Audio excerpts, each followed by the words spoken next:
Danas nešto malo drugačiji prizor na našem smokeru od svakodnevnog mesnog menija. Slažemo takose sa dimljenim jastozima i slatko-ljutom salsom. Za ovaj recept će nam biti potrebni Great Goods dry rabovi i garlic umak. Prvo ćemo sa Great Goods sweet paprikom aromatizirati maslac i formirati ga u malu štrucu, da ga kasnije možemo rezati. Zatim prelazimo na jastoge. Razrežite oklop jastoga po sredini i rastvorite ga kako bi izložili meso. Moram priznati da ćete se sigurno malo namučiti s ovim dijelom, ali vrijedit će. Kada ste napokon uspjeli, meso jastoga posipajte Great Goods seafood dry rabom i prebacite ga na 150 stupnjeva ugrijani smoker. Dok se jastozi dime, napravit ćemo salsu od manga, avokada, mladog luka, limete i volim ljutog crazy mixa. Sve dobro promiješamo i odložimo sa strane. Kada je unutarnja temperatura jastoga dosegla 55 stupnjeva, poslagujemo pod njima naš aromatizirani maslac i puštamo ih da se zapeku do 60 stupnjeva unutarnje temperature.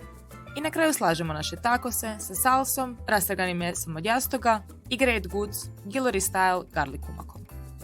Uživajte ovim proljetnim šarenim takosima i dobar tek!